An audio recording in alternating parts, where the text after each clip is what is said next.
दोस्तों, हमारे पड़ोसी देश नेपाल में इस समय क्या हो रहा है ये तो आप सभी जानते ही होंगे। कैसे वहाँ पर हालात बद से बदतर होते जा रहे हैं और कैसा माहौल वहाँ पर बना हुआ है। और इसका सबसे बड़ा कारण जो बताया जा रहा है कि वहाँ की सरकार का अचानक सोशल मीडिया बंद कर देना इसका एक कारण है। अब सोचो, आज के टाइम में जब हर एक बच्चा, हर एक नौजवान फेसबुक, इंस्टाग्राम, व्हाट्सएप और यूट्यूब से जुड़ा रहता है, उसी पर अपनी बात को कहता है और उसी से कई इनकम सोर्स भी क्रिएट करते हैं, तो अचानक ये सब बंद कर दिया जाए तो आग को हवा देना वाला काम हो जाएगा। और यही वहाँ पर हुआ, जिसके कारण नौजवान गुस्से में आ गए क्योंकि उन्हें लगा कि उनकी आवाज़ दबाई जा रही है। दोस्तों, लेकिन ये सोशल मीडिया तक ही सीमित नहीं रहा, असली दर्द और गहरा है क्योंकि वहाँ पर बेरोजगारी, भ्रष्टाचार, नेताओं का परिवारवाद या फिर नेपोटिज्म और आम लोगों को ठगा जाना, लोग पहले से ही इन सब से तंग थे। तो ये बैन तो बस चिंगारी बना, जिसके कारण सबको सड़कों पर आना पड़ा। और अभी के हालात ये हैं कि काठमांडू से लेकर छोटे छोटे शहरों तक दंगे बढ़ चुके हैं। शासन होटल, जहां तक कि जेलों तक में आग लगा दी गई है और सरदार महल भी जला दिया गया और हज़ारों कैदी जेल से भाग निकले हैं। और सेना ने कर्फ्यू लगा दिया है और इंडिया और नेपाल का बॉर्डर भी बंद कर दिया गया है। और हालात हाथ से निकलते हुए वहाँ पर दिखाई दे रहे हैं, जिसकी वीडियो क्लिप्स को आइए मैं आपको दिखाता हूँ।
तो दोस्तों, अब मेरे विचार और मसीही संदेश उसके बारे में हम चर्चा करते हैं। तो गुस्सा तो समझ में आता है कि नेपाल के लोगों में किस बात को लेकर गुस्सा या फिर उनके अंदर जो दर्द छिपा हुआ है, जिसको लेकर उन्होंने हिंसा का रास्ता चुना है।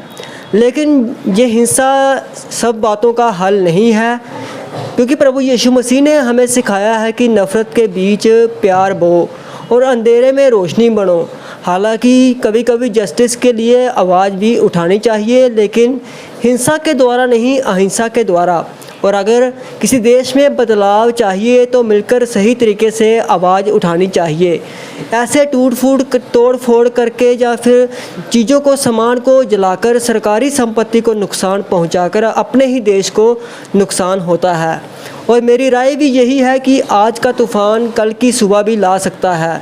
बस ज़रूरत है कि हम सच और इंसानियत को पकड़कर चलें और ऐसे जो करप्शन या फिर ऐसे जो गलत काम हैं इसको लेकर आज ही से सोशल मीडिया के ज़रिए और लोगों के बीच में संदेश को फैलाएं, उन्हें जागरूक करें, जिससे आने वाले समय में और किसी देश में ऐसे हालात ना हों।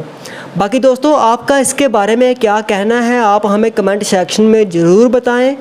और साथ ही इसके लिए आपको प्रार्थना भी ज़रूर करनी है, क्योंकि वहाँ पर हिंदू मेजॉरिटी देश जो वो है, वहाँ पर कई माइनॉरिटीज़ भी हैं जिनमें हमारे मसीह भाई और बहन भी रहते हैं।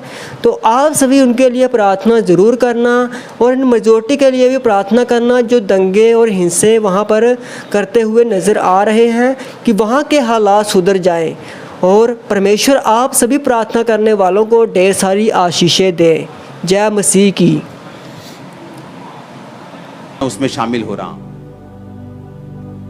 तो परमेश्वर ने क्या कहा बाइबल में? तुम दो राज्यों में नहीं चल सकते, तुम अंधेरे और उजाले में एक समय पे नहीं हो सकते। या तो अंधेरा रहेगा तो या तो उजाला रहेगा। संसार से मित्रता करना परमेश्वर से प्यार करने के बराबर है, उसने कहा। हालेलुया। अगर मुझे संपूर्ण छुटकारा चाहिए तो मुझे यह बात समझनी होगी कि मुझे परमेश्वर के वचन पे एग्जैक्ट चलना होगा, जिस तरह बाइबल कहती है। उसको मानने में, उसको फॉलो करने में मुझे स्ट्रेटजी बनानी पड़े, मुझे टाइम लगाना पड़े, मुझे अपने परिवार को समझाना पड़े, मुझे कुछ भी करना पड़े, लेकिन मैं उसके वचन को फॉलो करने के लिए मेहनत करूंगा, कदम उठाऊंगा, डिसीजन लूंगा। और परमेश्वर ने वचन में लिखा कि यहोवा पूरा छुटकारा देगा, पूरा कंप्लीट। एक तरफ से नहीं, दो तरफ से नहीं, वो तुम्हारे चारों ओर से तुम्हें छुटकारा देगा। अपने पड़ोसी से पूछो, कितने परमेश्वर हैं तुम्हारे? कहीं पैसा तुम्हारा परमेश्वर तो नहीं? व्यभिचार तुम्हारा परमेश्वर तो नहीं?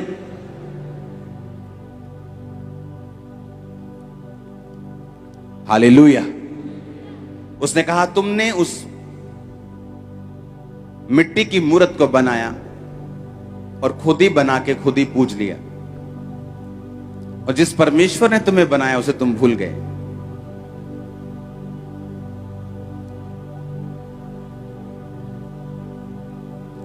वो कहता, मैं पूरा छुटकारा देने वाला परमेश्वर। जब हम परमेश्वर को फॉलो करेंगे, जो किसी धर्म का नहीं, जो किसी जात का नहीं, जो कहता है कि मैं मिट्टी के बनाए हुए उन मूर्तों में, उन भवनों में नहीं रहता हूं, मैं तुम में रहता हूं, उसको जब हम फॉलो करेंगे वो तुम्हें दिखाएगा छुटकारा किस बला का नाम है, छुटकारा किससे कहते हैं। प्रॉब्लम अगर छुटकारा नहीं मिला तो परमेश्वर में नहीं है, प्रॉब्लम हम में है। और जब हम इसको फॉलो करना शुरू कर देंगे, जब हम पूरी तरह से वचन को फॉलो करेंगे, आपको टेस्ट जब होगा छुटकारे का, आप बोलोगे ये कोई नहीं कर सकता था जो मेरे साथ हुआ है। कोई फैमिली मैन, कोई डॉक्टर, कोई मेडिकल साइंस, कोई दुनिया, कोई पॉलिटिशियन, कोई बंदा ये मेरी लाइफ में नहीं कर सकता था जो परमेश्वर यहोवा ने मेरी जिंदगी में किया है। आपको पक्की यारी लगानी पड़ेगी उसके साथ। पहला प्रेम और आखिरी प्रेम यीशु मसीह होना चाहिए आपकी लाइफ में, अगर आप सीरियस हैं तो अपनी लाइफ के लिए। हर बंदा चाहता है वो फाइनेंशियली ब्लेस हो, हर बंदा चाहता है वो अपनी मैरिज में, अपने घर में, अपनी जिंदगी में, अपनी बॉडी में ब्लेस्ड हो। परमेश्वर भी तो यही चाहता है। बाइबल कहती है इसलिए प्रभु यीशु मसीह मारे गए, गाड़े गए और तीसरे दिन मुर्दों में से जी उठे। उसी के मार खाने से तुम चंगे हुए हो। तुम्हारे डिप्रेशन के लिए उसने कांटों का ताज पहना, तुम्हारी जो बेइज्जती थी, तुम्हारे जो पाप थे उसने क्रूस पर सहे।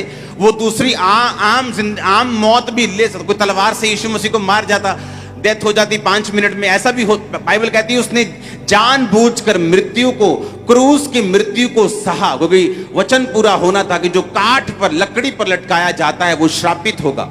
उसने तुम्हारे श्राप, बाइबल कहती, अपने ऊपर लिए तुम्हारे पापों के लिए लहू बहाया, तुम्हारी बीमारियों के लिए 39 कोड़े खाए।